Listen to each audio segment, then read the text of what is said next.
Blake Cousins along with Dr. Stephen Greer. Asymmetric disclosure has made its world presence. It's available right now, streaming across the planet. The link is below. We're going to be getting into detail with regards to what's going on with disclosure as of right now, today, and the significance of asymmetric disclosure and the impact it's going to be making on the world as it's being seen right now by a lot of people. Let me tell you. And it's available. So don't forget asymmetric disclosure. Check it out. We're here with Dr. Stephen Greer. We've got a lot of things to discuss today. But first off, Steve, it's good to be with you. Good to see you. Yeah, it's been a crazy ride the last few months. Oh, yeah, it's been a while since we last spoke. I saw you that you're in Mexico. You've been traveling across the planet, but Yeah. right, oh man, exciting times.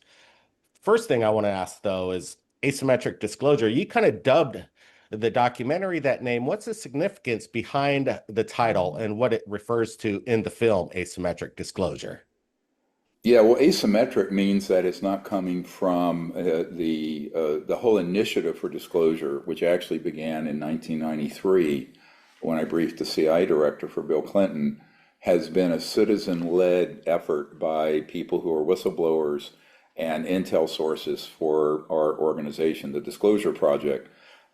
So having founded the whole disclosure movement in the 90s, the way this has evolved is we're now at a position where major law enforcement are engaged, some members of Congress and people in the White House. But to really light a fire, let's say, to get this going, and this is true of almost anything that happens on the federal level, there has to be a asymmetric disclosure that comes from whistleblowers who come forward with increasingly definitive evidence and testimony, and preferably hard evidence. So as many of you know, there was a group that was teed up to do that late last year and early this year, prior to the inauguration of the new administration. And those people were basically diverted and convinced not to do that because they were convinced it would be told it would be catastrophic disclosure and not asymmetric disclosure. So I argue that in fact it has to be asymmetric to start with, because otherwise the status quo is going to prevail. Plus, this corrupt criminal organization that's embedded throughout government will intercept any efforts by the Congress or the Pentagon or the White House, who are well-intended people, and divert them into blind alleys and non-productive pursuits, which is what's been going on recently. And this we'll get into a moment, because this is going to also turn into a serious criminal investigation of some people who have been doing this, that we now have directly from a member of Congress to me, where they have been doing things to thwart and disrupt federal investigation, which are major felonies. So I'm going to drop some bombshells on this like you'll never have heard before. Wow. A criminal investigation. This is something you've been talking about. All these programs have been Yep, illegally being operated, correct, not under any oversight by the president or Congress. correct. These people are that you're going to be dropping names with regards to this criminal action. Should they be worried? Yes, definitely there are multiple criminal investigations already going based on the intel that we've been able to provide to federal investigative authorities. The conclusion, this is a big point, has been reached that the operations, some call them legacy ones, have been going on for 80, 70, 80 years, dealing with UAP, UFO, extraterrestrial reverse engineering, have been run illegally and are part of a huge criminal organization. In other words, what's commonly termed in federal criminal law a RICO, racketeering, influence, corrupt organization. That has been concluded by some members of Congress that I've spoken to, as well as by federal law enforcement. So this is very serious.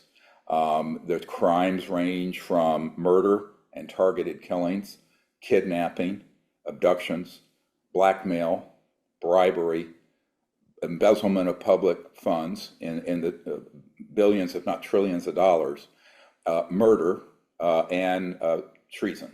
So that's the short list of serious crimes that have been committed by this transnational criminal organization, and they are very much aware that this is being pursued. The problem is, politics of this are such that pressure can be exerted through blackmail files, which I know who in the federal government have a blackmail file on them, and there are. I'm not going to go into it. Law enforcement knows this. And what's in those files, and it's bad. And what that means is that certain key people in both political and non-political positions in the federal government, but in key positions, can be manipulated and can stop any investigations or have it go to full resolution by having these criminal operations ceased and taken down. So we're going to launch effective this week. I'm calling it the Campaign for Disclosure. And we kick it off with this film and another one that we're going to release in the fall. I'm working on with another group. And this is going to be a campaign that will then, we hope, lead to enough pressure to get this resolved, but also to get people to come forward and release what should have been released before January 20th, when the new president was sworn in. And that is a big collection, a cache of evidence and hard proof of all of this that they are in possession of, but were persuaded to hold it back. All right. So I think that the only way this is going to get resolved is asymmetric disclosure, which means a group of concerned citizens on the right side of the law and on the right side of history, to be blunt, moving and bringing this out, that then forces the issue in front of the Congress and the White House and law enforcement, literally at the level of the Attorney General and the Department of Justice, where it cannot be swept under the carpet anymore. I don't think that, knowing what I know, and I can only talk about a little bit of it, being on the inside of all those efforts, that there is a big risk of it being diverted off into a dead end. And the only way that's not going to happen is that it squarely gets put out into the public, and that's going to take some very courageous whistleblowers, not just with testimony, but with the hard evidence. And I mean schematics, documents, proof, images, video, reverse engineering material, all that. Now, we're talking to people like that. But of course, we know that wet works or assassinations have been engaged. Luckily, we do know the names of the people in a certain executive level of a section of the CIA, as well as one of the major aerospace companies, of the people responsible for these targeted killings. Those names have been turned over to law enforcement. This is serious. And we're talking extrajudicial murders in the United States.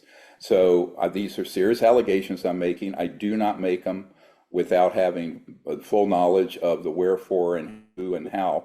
And so this, however, as atrocious as these crimes are surrounding the whole UAP issue and the secrecy that has evolved around it since the late 50s, frankly, could still all be stopped. Because let's not forget, President Clinton back in the 1990s had Team Red. That was to do exactly what we're doing now after he got all this information from Project Starlight, which is the predecessor to the Disclosure Project that I was head of, and from people who I was working with back then. And it got stopped dead in its tracks. And most of the people involved were either killed or absorbed into this illegal transnational criminal organization, what I call the TNCO, that is this global operation running these covert programs, not just here, but abroad. So this is a global criminal investigation. And as a RICO, a Racketeering Influence Corrupt Organization, you can look up the RICO Act from the early 1970s. It was set up to take down the mafia, but it's used in other things where there's a larger corrupt criminal conspiracy that is of particular interest to the federal government. So that's what needs to happen. It is what's beginning to happen. But what we as citizens have to do, because I have no official standing in the government at all. I'm a complete proud to say outsider, contrary to popular belief amongst idiot UFO conspiracy circles. And the people are going to have to weigh in on this. But the way we do it is that we keep this pressure going in the media, with the films, with the podcasts, with information coming out, but also requesting these sort of whistleblowers with evidence to come forward now, because I can connect them directly to the federal law enforcement officials that can give them protection and immunity from prosecution and secure those secrets and that evidence. We have that in place right now as I'm speaking. So that's why this asymmetric disclosure is really about doing this from outside the bureaucracy of government, but where I have contacts into I call them the white hats, the good guys in government and law enforcement and military and special forces, who really want to see this resolved. They are completely 100% on the side of disclosure. So we need to move forward, and that's why asymmetric disclosure, meaning it coming from outside the normal channels in government, is so important. I don't think it'll happen without it being asymmetric. Well, it's amazing that the front line, it's so dangerous. Disclosure is dangerous. And Yeah, people, the very, wet very. works programs and the missing people, or the, Yeah. murder side, as you call it. Let's just look at one clip from asymmetric disclosure. Again, it's available right now. The link is below. We actually dropped the price more than half, and it's for rental right now. So you guys go out and watch it. Let's take a look at this clip when you talk about the dangers of disclosure. Watch Mhm. this. This whole subject, UFOs, ETs, that's not the big issue. It's the technology. It's a science and technology story, because you're talking about bringing out science, technology, information that would alter the world forever in a very good way, but it would terminate $1,000 trillion worth of assets: corporate, oil, gas, coal, jet engines, rockets, car engines. All of it's obsolete. So for that, people are killed for a lot less than that. So that's the big problem. And these inventors, just don't understand that. Now, the CI director understood, but he still wanted to play the, spy versus spy game. The mistake he made was not setting up a system so that if anything happened to him, that technology on all of it would hit the internet and hit the public. If you disappear, you're the tree that fell in the woods nobody ever heard about. It's a problem. And what good does that do? He lost his life and this technology didn't get out. So who coined the dead man's trigger me. phrase? That was yours? Mm-hmm. And how many people are in your connection of circles? If something were to happen to you and you release this information, how many people? All right, we're back with Dr. Stephen Greer. That's a quick clip from Asymmetric Disclosure. We're going to be sharing more clips in this podcast. And when you support and watch this, it supports disclosure and the efforts that Dr. Stephen Greer is going through. Let me tell you, it's not easy getting to the information and bringing forth the names. It's interesting. Just I think it was last night, Russ Coulthart, he now agrees with you. The Tic Tac is made by Lockheed Skunk Works. You discussed this in the documentary about these black budget programs working with exotic technology. What do you make of this kind of transition of Russ's statements now aligning with your thoughts on the Tic Well, Tac? look, everyone's entitled to their own opinion, not their own set of facts. I'm quoting Senator Patrick Daniel Moynihan from New York from back in the 70s and 80s. I possess the facts. For the most part, people have opinions. And I'm not trying to be difficult. I'm just saying, when I said in 2017, 18, that is a Lockheed device, I knew for a fact it was from sources who are in the system and where we have documented. If you look at we have a very interesting book that we just released, I did with Michael Schratt, and this book has the Tic Tac cases all the way back to 1960s. where this was operational. 60s. Everyone should get this from drstephengreer.com. It's available, and it's paperback and hardback, and it's an illustrated book of all these crash retrievals in major cases, right? So the other thing, and if you can hand me this, Raven, the briefing document for the president is also available. Now, some of it's redacted, but the briefing document is also available at our site, and it has all the key information that's been given to the Oversight Committee, Senate Intelligence and Armed Services, as well as the House Oversight and the White House personnel, very senior people. And that's available to everyone to read. Now it's about 350 pages. Obviously, most people in an executive level aren't going to read all of that, but we've also done a very short summary at the beginning of it. So that whole document, for the first time, we've made available to the public, and it makes a great compendium to asymmetric disclosure because it has everything in it.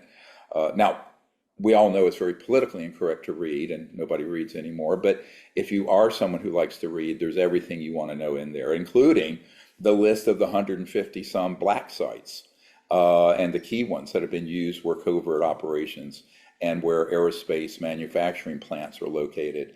It has everything in there that anyone would really want to know. The only thing that's been redacted from what was actually provided to the White House and key oversight committees was the list of names that are people who don't want to be known publicly, but are willing to be intel sources and whistleblowers privately. So I make a distinction between the relatively small 10% or so of whistleblowers who are willing to stick their necks out and be known publicly, versus the ones who have come forward and whose backgrounds we've checked and want to give information.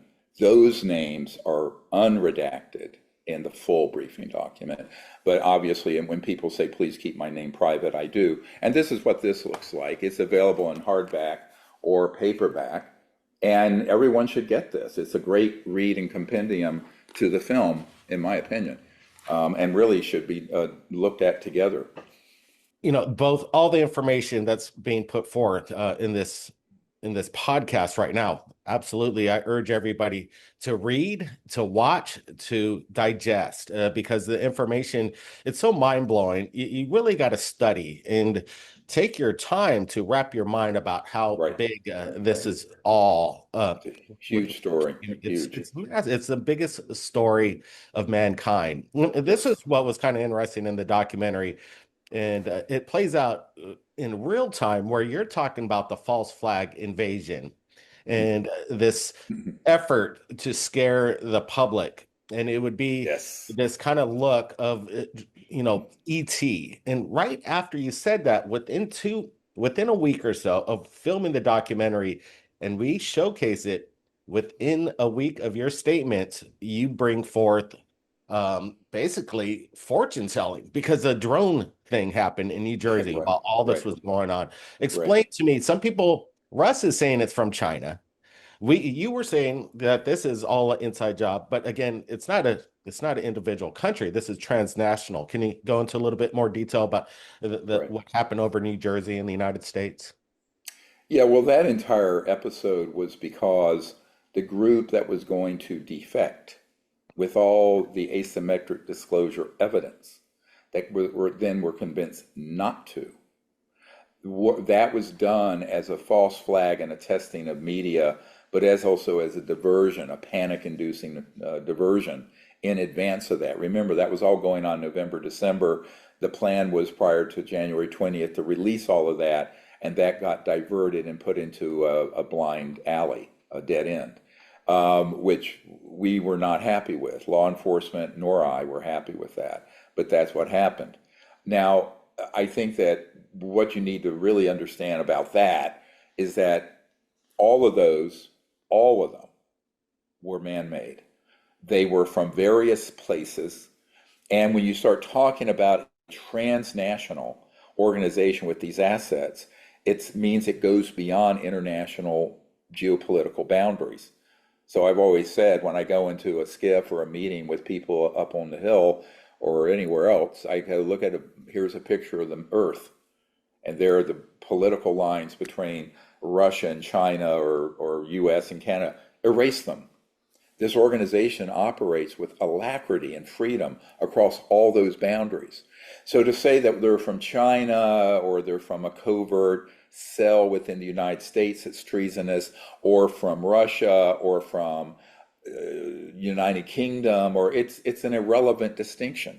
It's a distinction without any significance, which is something our political leaders have yet to grasp, frankly, because this organization simply doesn't recognize the authority of any national government, including that of the United States and the president and the Congress. If they did, they would not be working in a criminal fashion outside the rule of law, which I've stated has been the case since 1993, when I first learned that the president and the CIA director were actively blocked from knowing about the subject. As soon as I knew that, it was the easiest thing in the world for me to connect those dots and go, well, here's the evidence that this is real and it's going on.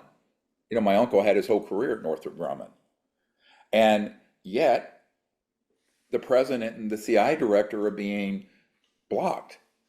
The only explanation for that.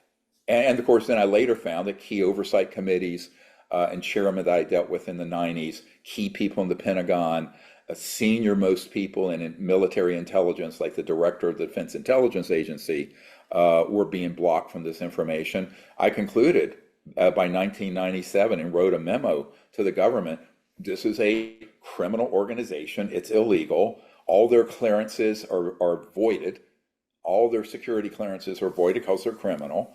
We're going to bring out anything we can, including documents and testimony, and if we could, material, and it's not in violation of any national security laws. And listen, anyone who's out there who's a whistleblower, listen carefully. Every single person in the US government, legal, agrees with what I just said, from the top down. Everyone. That these programs are illegal, therefore you are not bound by your non-disclosure agreement, because that agreement is attached to a criminal, treasonous, unconstitutional program. End of discussion. And that was the assessment we made almost 30 years ago. So my conclusion had been reached 32 years ago in 1993. Now, over the decades, there is a group of people in government, both at the national security and law enforcement level, but also political level, that have concluded this as well, because enough evidence has been provided that that is the case. And the amount of monies that have been embezzled are mind-boggling. So the false flag operations are done to just divert and confuse people just trying to get their head around this. And what happens, I mean, I won't say which chairman of a key committee in the Senate said this, but he basically was so fed up with the information versus the disinformation and the confusing sort of avalanche of conflicting data that he threw his arms up in the air and said, I'm done with this. I'm not even going to look into it anymore. That is a strategy. That is a specific strategy, and it's worked well for 50, 60 years. So we have to bring clarity and evidence to this. But the problem is, and this is a very big thing I'm about to say, a very big announcement, and I don't do it lightly. There are people who are identified with the UFO subject who I have had confirmed directly in the last 2 or 3 weeks from a member of Congress and a key committee investigating this, that have deliberately gone up to these key members of Congress and apparently people at Aero and the Pentagon and other offices, stating that I, Dr. Stephen Greer, am a Russian espionage agent and a Mossad agent. This is false, but it's criminal. And so we've run this up the flagpole into law enforcement and attorneys, and the people, all of you listening will guess who they are, who have been saying this are guilty of multiple federal criminal offenses which have been referred to the FBI, and I am insisting be pursued and run to ground. What am I saying? I'm saying that the people who are going up to Capitol Hill and in the circles in the White House saying this have done so for the purpose of blocking the whistleblowers we have and the evidence we have from getting to the very people who have been tasked by the federal government to look into it. That is a major federal crime, each occurrence. So each time that has been said and done based on false statements of me being a Russian agent is a federal crime, and it's a major one. So that's all getting referred this week. In fact, it got referred semi-officially about a month ago. But at this point, we now have proof of it because I've had members of Congress confirm it to people, both me and people on my team. And so this then creates a serious issue because the people who think they were going to just play ufology 101 child's play, and some of them are unwitting players, perhaps, and some are witting, knowing what they're doing. They're now in a world of trouble in terms of a federal crime, multiple federal crimes, because they have been facilitating the cover-up, lying to members of Congress, and influencing offices like Arrow and other offices, as well as key committees in the Senate and the House, and deterring them from being able to get to the truth by, in fact, there was a member of Congress I've worked with for a number of years who said to another member who I met with 2 weeks ago, who said, "Oh, you can't talk to Dr. Greer. We've learned he's a Russian espionage agent." Now, this is serious because what that is not about me. It's about the fact that I'm sitting on this mountain of evidence and whistleblower testimony, and it is precisely what the House Oversight, Senate Intelligence, and Armed Services Committees want. And it's precisely what the White House and law enforcement and Department of Justice want. And those people have gone in making up these false allegations, which are provably false. It's been checked out through Intel and law enforcement. This is all completely false. And they continue to do this. So now, I've been watching this for a couple years. Let me just say this. And my attitude is, let's give them enough rope to hang themselves. Because these people are not just interested ufologists. These are people who are acting on behalf of a criminal operation, making false statements about the founder of the entire modern disclosure movement, me, to deter. I don't care about myself. I care that it has resulted in people being blocked from getting the whistleblower testimony and the evidence that they are asking for, because it put a chill through the system that if they met with me, they would be meeting with a foreign espionage agent. That is what has happened in the last while. Now, it's been going on a while. Now we have the proof and the statements from members of Congress that this is in fact what's been said. And this is a very big problem. I don't think they realize, these operators, how much trouble they're in. Wow. You're being attacked from all sides. And with the Well, background, that's been going on for 30 years. I mean, I expect that.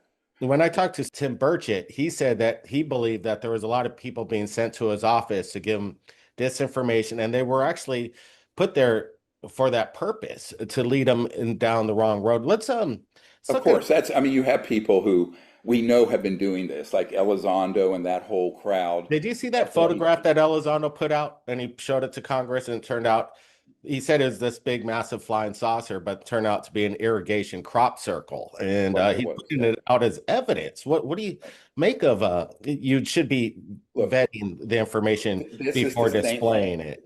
Let me give everyone a little history lesson. Back in the 50s, the CIA engaged Donald Menzel, Dr. Menzel at Harvard, a famous astronomer. And he engaged people who were amateur astronomers to throw pie plant pans up in the sky and take photos of them, claim they were flying saucers, and then come out and prove they weren't, because it would discredit the whole field. Look, this tactic of what you just described, nothing new under the sun. And if you go through this briefing document, folks, please learn to read. I don't want to sound like your school teacher or professor, but people need to read, and every word of it, because it's been curated, and these cases are in there. So again, I'm not dealing with conspiracy theories and speculation. This is a tried and true tactic and strategy that's been used since the 50s for 70 years. Let's take a quick look right here at asymmetric disclosure, the trailer. Guys, watch this. So you really have to have a select committee in the Congress and a special office in the White House to really master all this information and unpack it, and then take the action to stand down these malicious programs. And that is going to be a very heavy lift and a very dangerous operation. The only way you're going to get to it is somebody at that executive level that says enough is enough, cut the money off, bring these people in, let's go. Maybe just give them a threat, a very light threat. Let them know, like, this is not to be talked about any further. And if you do, something can happen. You're either on the side of the law or you're not. And if not, which we can prove they are, you strip them of all that cover. All we need is one to be accurate. And this whole concept of UFO crash retrieval non-existing completely falls apart. They're doing stuff for spite, they're doing stuff to protect certain individuals or certain industries, and it's detrimental to all of us. Oh yeah, people are all talking about World War III and all that. Well, you know, if we don't change the trajectory we're on, we're going to be in a big problem. Nobody with any sense wants fortune and glory dealing with this. That's the mistake that they all make.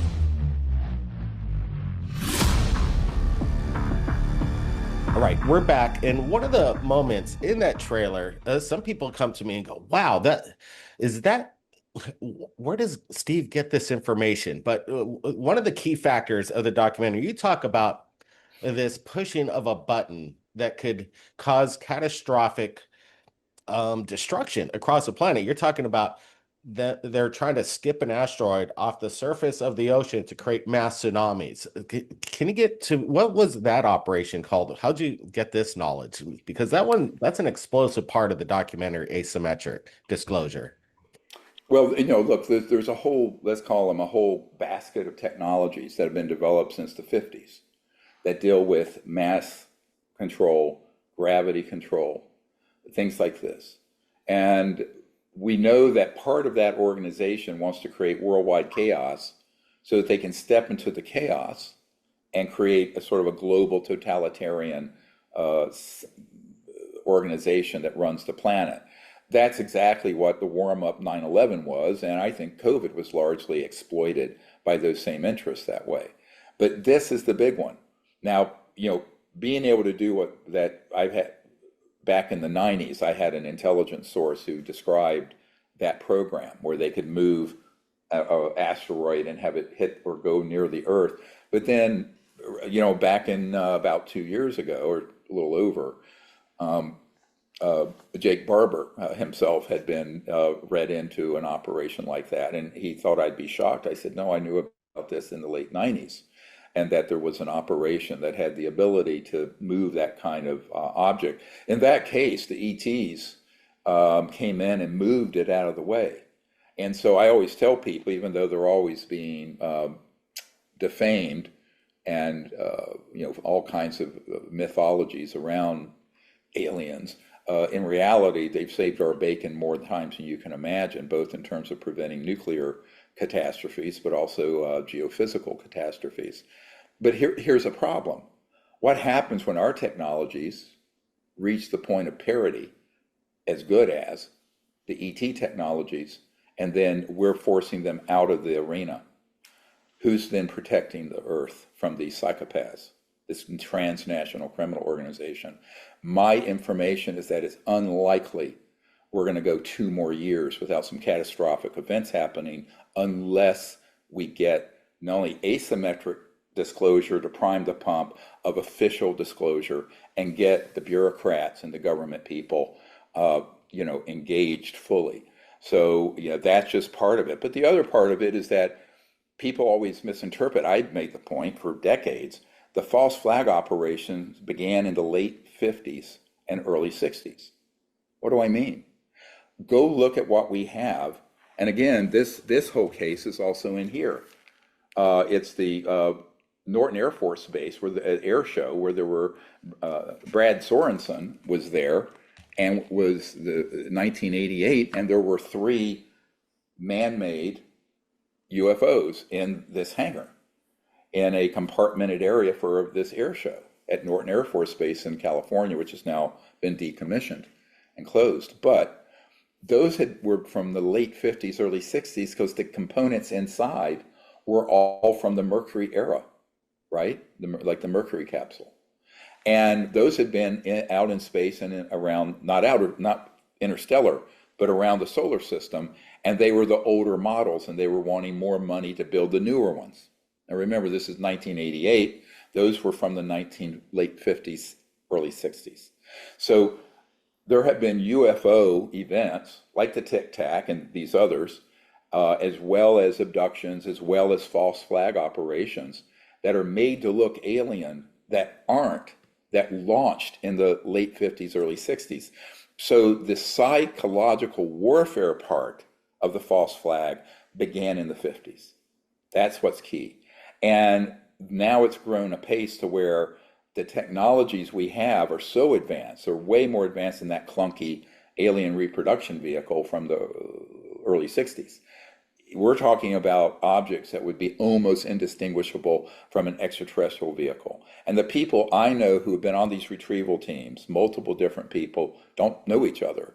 They've said that. They say they're so good that you really would be hard-pressed to tell the difference between an alien one or extraterrestrial one or NHI one and a man-made one. Well, this is dangerous because if the people in our mainstream Department of Defense and mainstream CIA and mainstream political operations don't know this, they could easily mistake a man-made false flag operation as an alien or NHI attack. And in fact, that is the master plan that they've been working since 1953 and 1954 for 70 years. And the psychological warfare part of it has been, in many ways, unwittingly, by ufology, has captured all the interest in this and created this myth of an alien threat and all this stuff that Werner von Braun warned about when he spoke to my friend Carol Rosin back in 1974 and said they're going to launch an alien attack and it's all a lie and a threat from outer space, but it's to aggregate this sort of fascistic totalitarian power around the issue because that's the ultimate card to play. It's the last card to play, is what she was told, the final card in this whole geopolitical game of bringing the world together, but not in a golden age of peace and prosperity and enlightenment, but in an age of militarism and totalitarian control. So this is what the battle really is. That is the real battle going on. And, you know, I mean, little by little, it'll get acknowledged, like the Tic Tac. You know, years ago, I spoke to one of the pilots, the F-18 Hornet, David Fravor, and I have a witness to this conversation, and it was interesting because he says there's no way that was ours. And I work for an aerospace company now. We don't have anything like that. And I said, well, I'm sorry, but I mean, if the president and the CIA directors some of them that I briefed, and the head of the DIA aren't read into this, I'm not sure why a jet pilot would be, right? Mm-hmm. So now they've all come around and said, oh my God, that was a Lockheed object. And it was operating in a restricted military operating area so that it would test our systems. So this cabal of criminal operators do things deliberately in military operating areas to see how the mainstream Department of Defense assets would react. They're testing their system.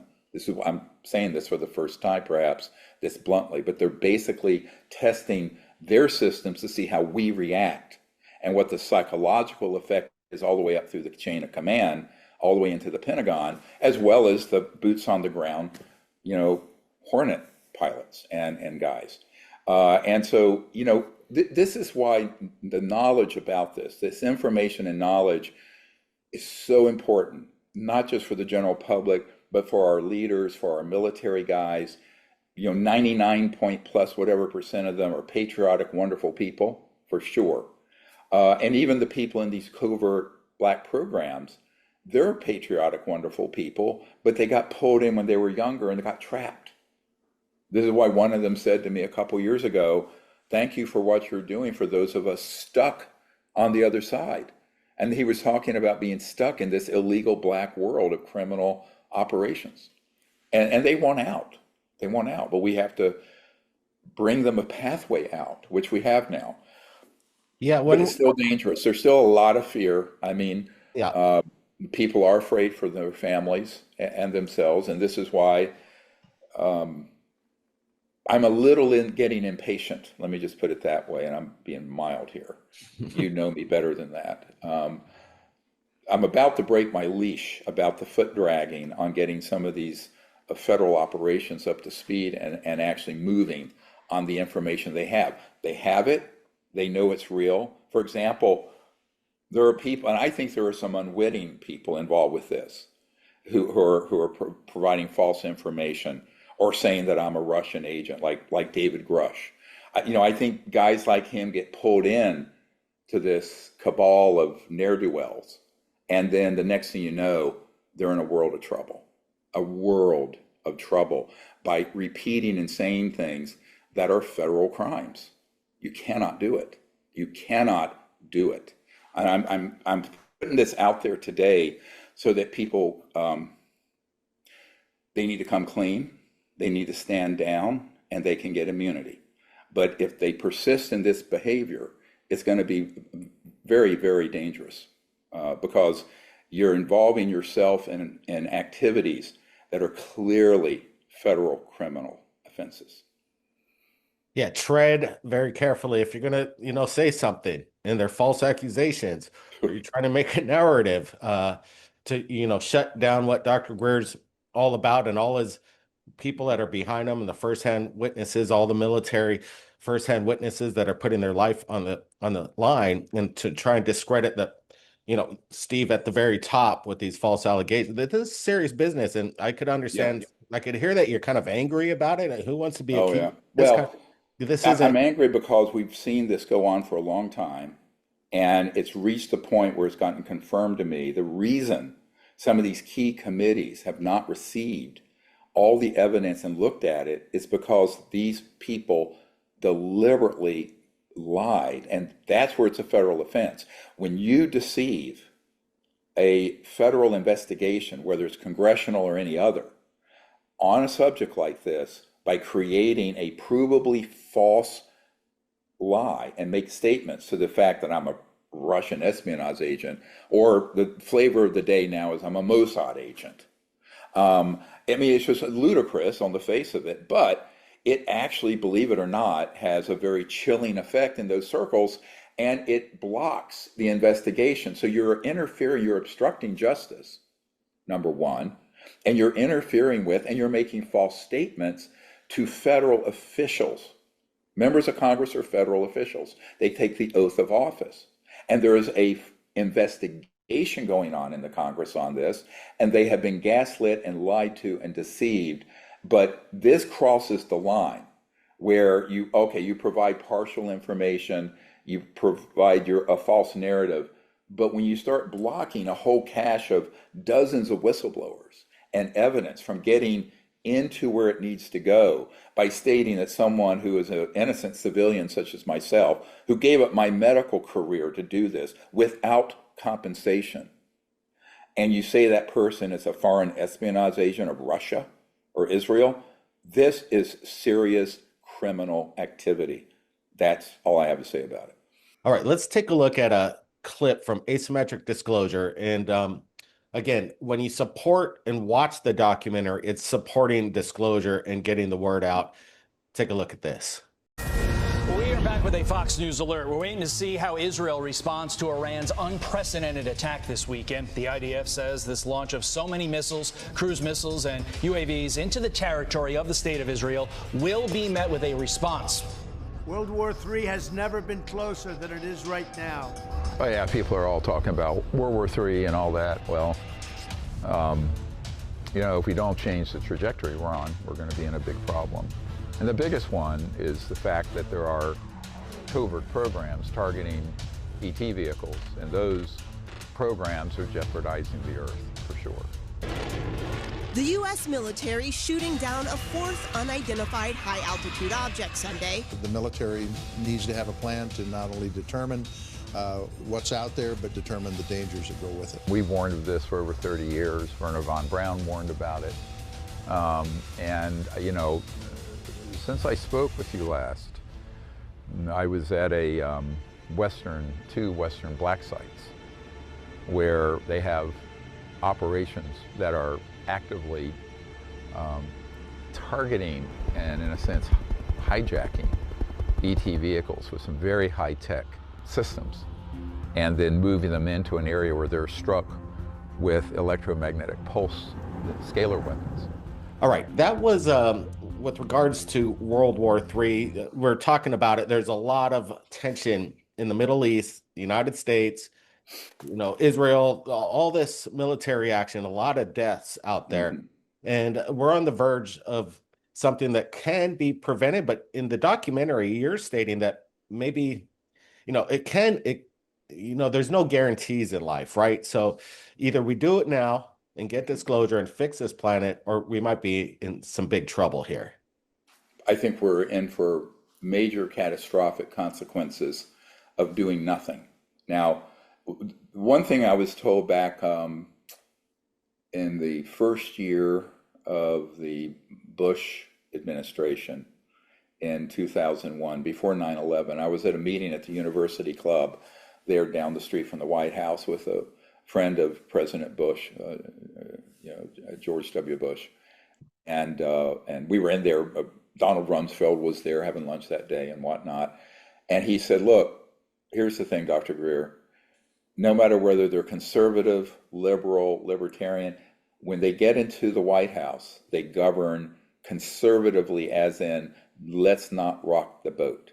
Let's not disrupt the status quo." And that seems like a safe thing to do until you realize what the consequences are of doing nothing.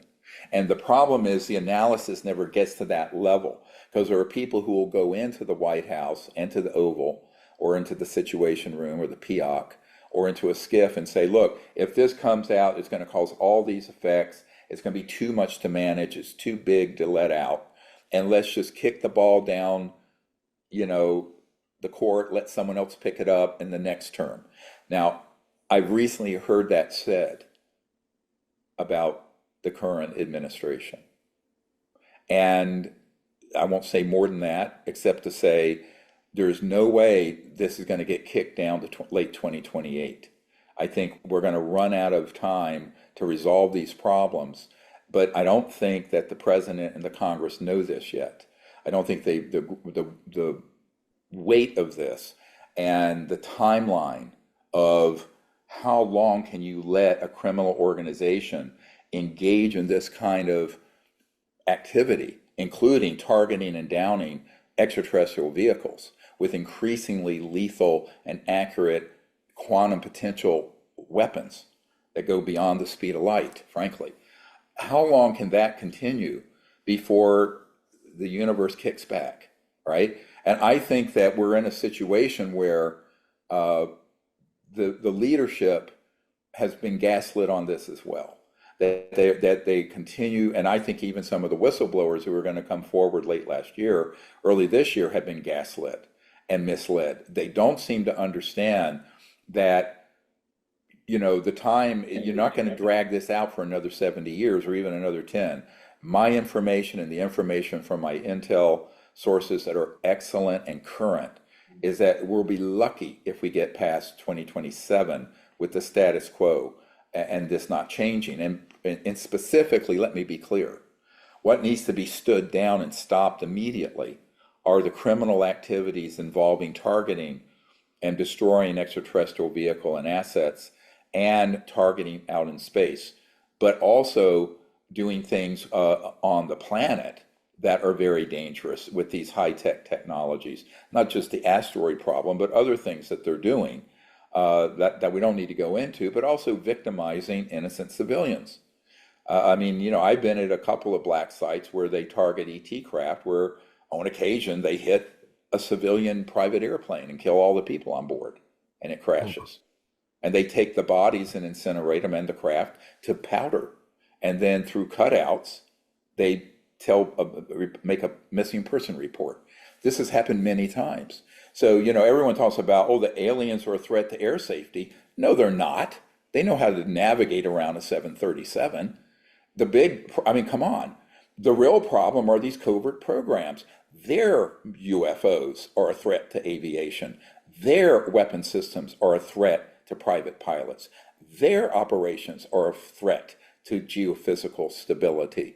And the withholding of the technologies are a threat to world peace and to the biosphere, because we're still using 1800s fuel. I mean, you can go to Amazon Prime or Tubi and see The Lost Century, and you'll see this whole unpacking of 100 years of energy technologies that have been withheld viciously, up to and including murdering people, which would have saved the biosphere and eliminated poverty, which would have given us a stable and just social order in the world so that we wouldn't be in endless wars. So this is a part and parcel of the problem.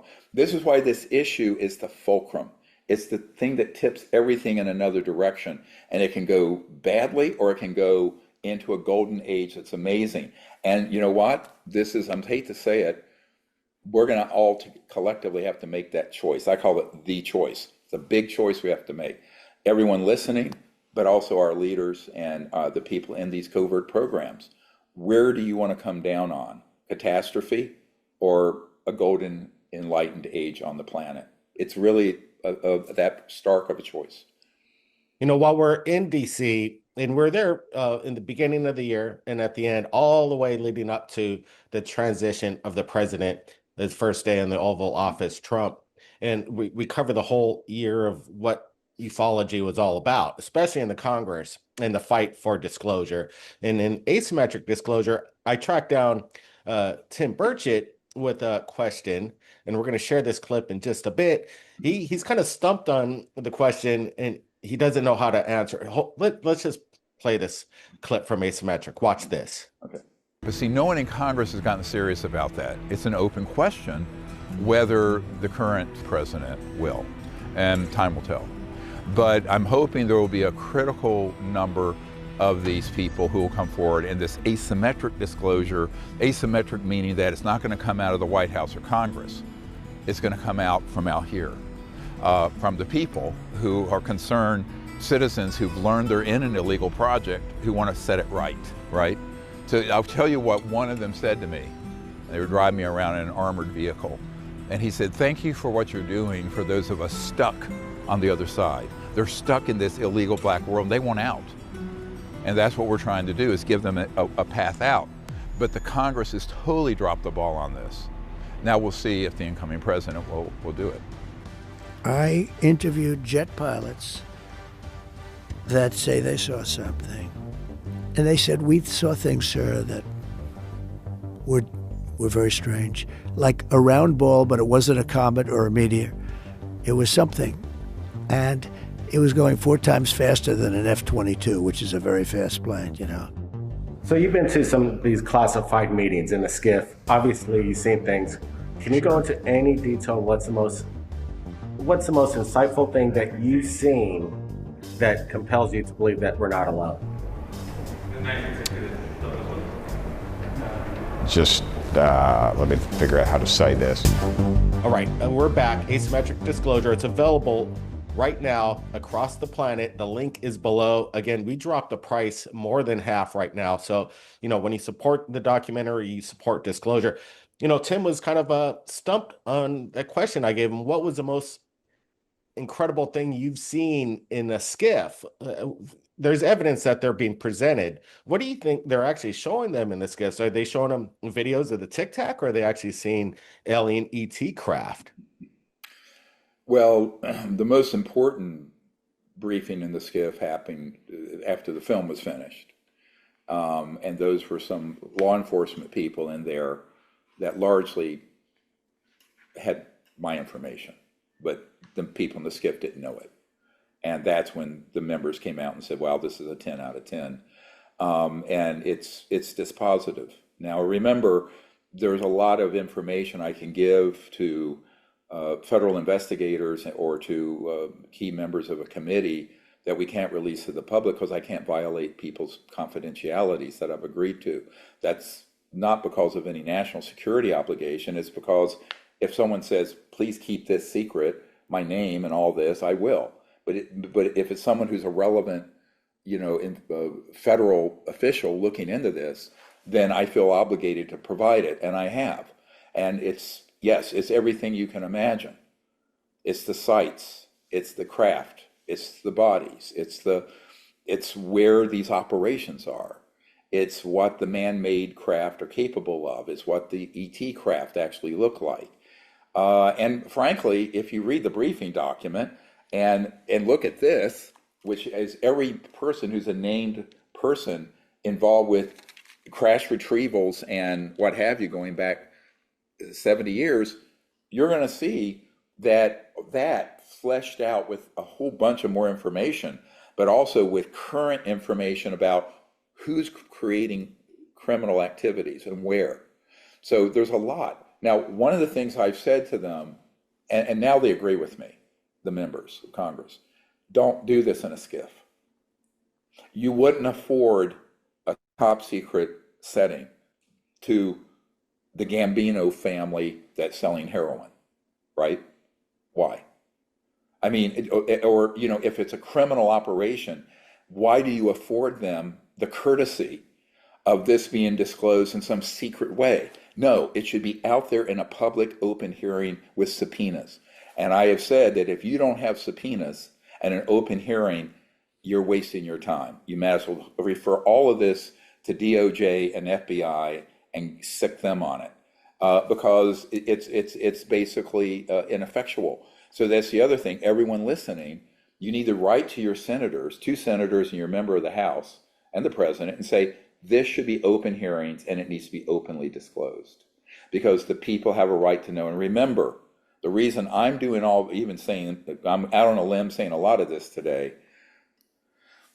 Eisenhower, when he gave that final speech, Beware the Military-Industrial Complex, one of the things he said was that only an informed citizenry can prevent the loss of democracy.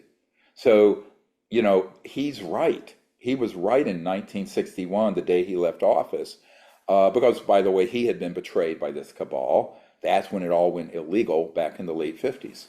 And Eisenhower was shoved aside. Kennedy was shoved aside. They then killed Kennedy. They killed RFK. They killed Marilyn Monroe. They killed Forrestal. And they continue to kill people. And what I keep saying is, where the hell is law enforcement? Now, I've been saying this for 30 years. These are treasonous high crimes and what have you. Why are these people untouchable? Why in the world do we have a Department of Justice and an FBI if they're going to sit on their hands when the worst crimes in the history of the United States of America are going forward unchecked? So this is where I am becoming impatient, because there is no excuse for the foot dragging. And at this point, I actually think the people are going to have to weigh in on this. The media needs to weigh in on this.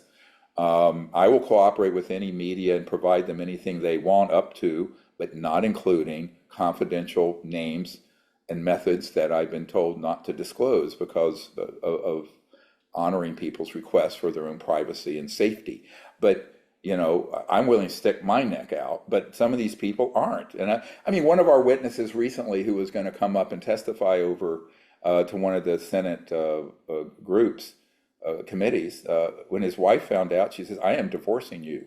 I am divorcing you if you go to that meeting, because it's too dangerous and we have children. This is what I deal with. And I understand it. But that's why subpoenas have to happen. That's why there has to be federal interrogation where the people are interrogated and then they don't have a choice, right? Right now, the only people who are coming up are people who are willing to stick their necks out, who are enormously courageous people. I have 3 new whistleblowers coming to DC next week, and we're meeting and we're doing a whole thing. But it's risky, and they're scared, and they have PTSD over it. They really do. And I understand that. But it's got to happen. But this is why there needs to be subpoenas, because then I have to. So then if a family member or someone says, oh, well, I'm going to divorce you if you give the testimony, they'll go, well, I have to. So this is called, you have to compel the testimony. You have to compel the evidence. People holding this evidence, you compel it. We're out of time to go, pretty please, will you do this? I've been doing that for 30 some years. Now it needs to be, you must do this. We need that document. We need the schematic of that underground base. We need that data on the material. We need all this operational detail. And they are compelled by law to do so. And if they don't, then they are colluding with a criminal conspiracy. That's what RICO is. So let me explain RICO a little bit. If you were involved, opportune, or facilitate criminal enterprises, even unwittingly, if you do it more than once, then you are complicit and can be charged with all the crimes of the RICO. Now, the good news is federal law enforcement is extending immunity as well as protection and monitoring for people wanting to come forward. This is why I'm asking people, don't delay, please come forward. It's better that you come forward voluntarily now than that you get eventually rounded up and interrogated. That's what I think people need to decide what side of this you want to fall on. And this is also true with people who have been going up there spreading lies. You need to this is kind of a, we say in the South, a coming to Jesus moment where you need to decide if you're going to stay on that path because it's in violation of multiple federal laws, or if you're going to get right and do the right thing, and not continue to spread lies and disinformation. The question is, this is a matter of what people decide to do. I think many of them, they kind of don't have a choice because I think someone's got something on them and they're forcing them to say and do the things they're doing. This kind of blackmail and bribery happens all the time in this business. And by the way, it's happening with a couple members of Congress and at least one member of the Trump cabinet that I know that's going on. I won't say more than that, but it's a very serious problem. I think the other really key thing for people to begin to understand is the only way this logjam of secrecy gets broken is a asymmetric disclosure of enough whistleblowers handing off the information. Let me say something here. I don't think the people holding that evidence need to be named. The evidence will speak for itself. If they want to do it as confidential informants or anonymously, no problem. We can receive it. We can get it to the right people. And if it comes to me, here's my promise. It'll end up on our blockchain system where the whole world will see it, right? Yeah. Because I'm not going to hold that back. Go through my archive and see what's in there. Most people have it. If you go to Disclosure Project Intelligence or dpiarchive.com, you'll see everything everyone thinks they're asking for. It's already in there. Yeah, you don't sit on it. You put it out immediately. Yes. And, that's how you roll. The blockchain system is protection. But that also helps keep you alive, right? Yeah, it's protection. It's like you start. It's so that let me my say another precious thing, right? I know people holding this kind of evidence and they think it's dangerous to hand it over. No, it's dangerous for them to hold it. Yes. Okay, because nobody knows who they are.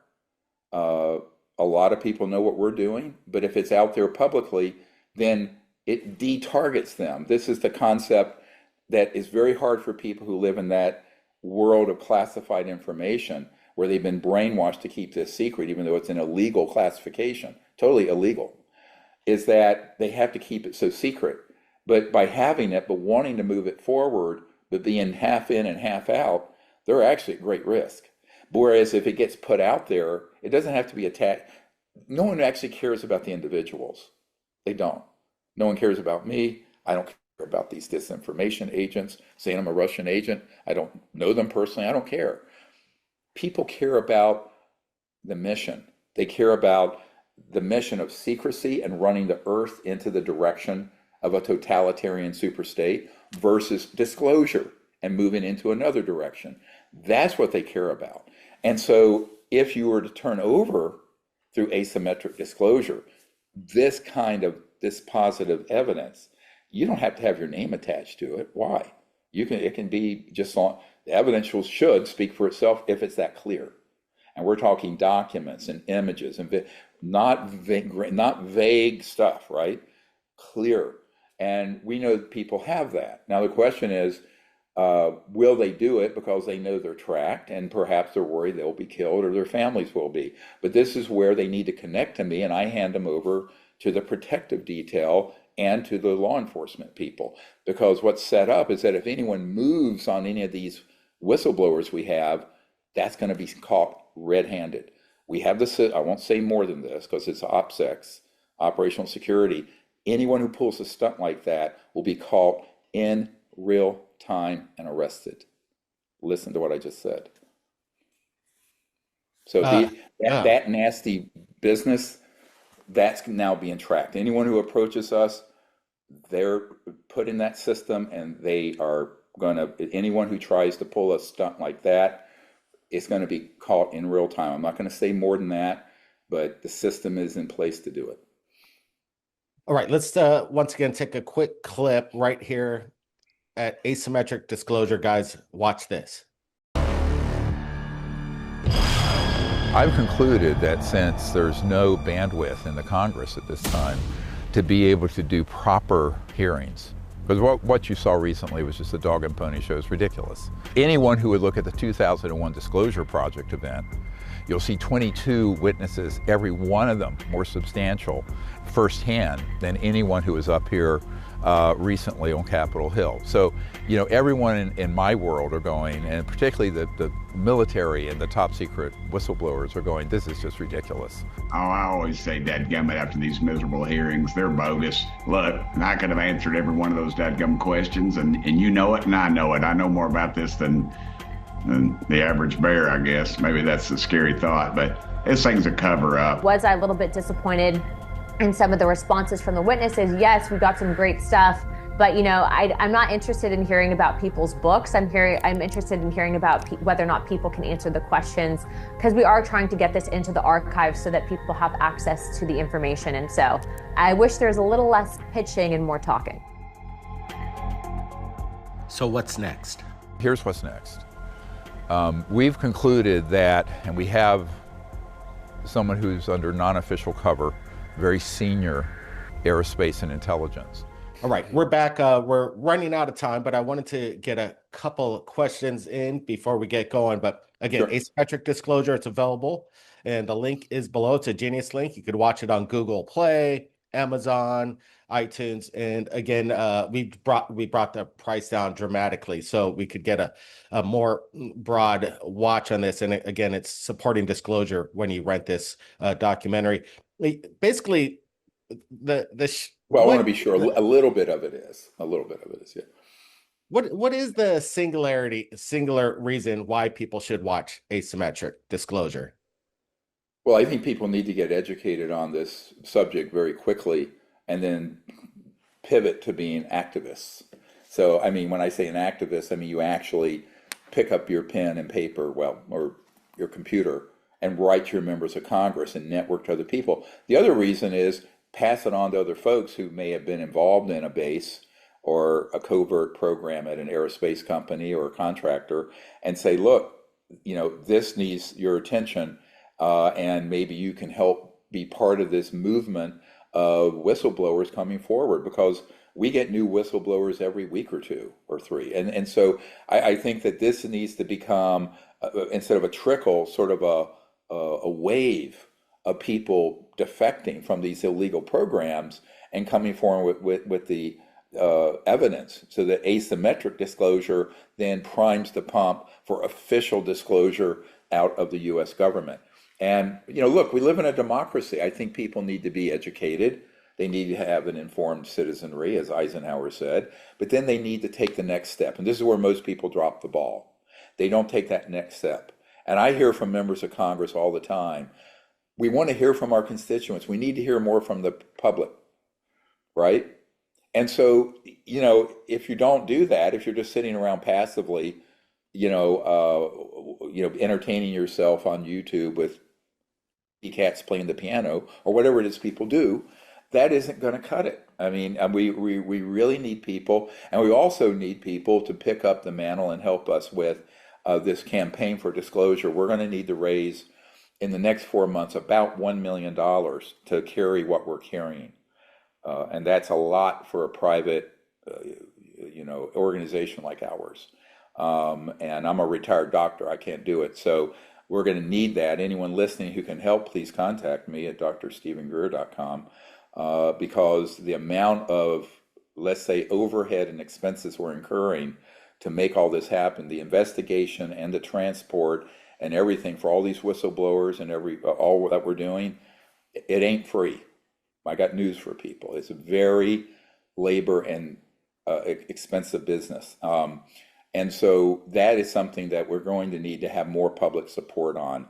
And really, somebody ought to write a check for 10 times that, just because of the consequence of what this subject is. But at a minimum, we need people to go out there and help fundraise for us to get Disclosure Project properly funded, because we're operating with 1.25 staff people, volunteers, and a very limited budget, very, very small budget. Yeah, and supporting and watching the documentary also helps. Let me say this. Basically, you're the sheriff in town. Do you want to put anybody on notice? You want to drop any names, Steve? Like who should be, if they're continuing to do what they're doing? I already did. I don't think I need to do it again. All right.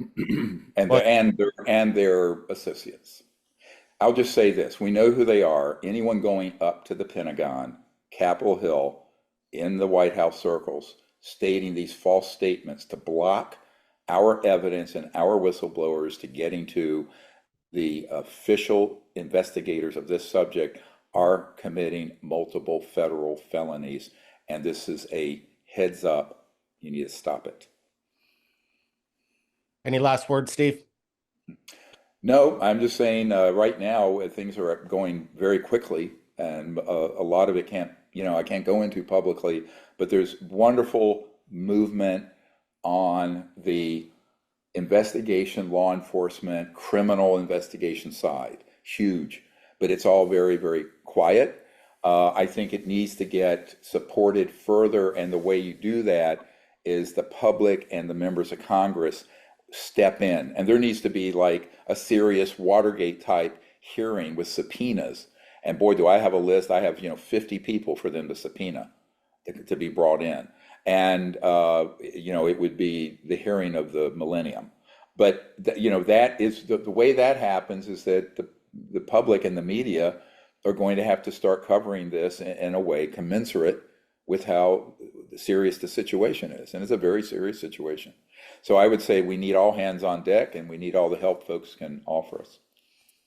Appreciate you, Steve, for being on the front line. Again, you're being attacked, and nothing's new there. But again, trying to attack you, and then by default and proxy, prevent these people, these whistleblowers, and the evidence that they have to come forward to Congress and stop that potential, flood of information. Yes, and that's criminal. That's the red line that got crossed. Yes. When you make up a serious allegation of someone like myself being a foreign Russian espionage agent in order to chill the investigation by members of Congress and other departments of the federal government, that is, I want to be clear, you can call me every name in the book. Doing that with that intention and result is a felony each occurrence.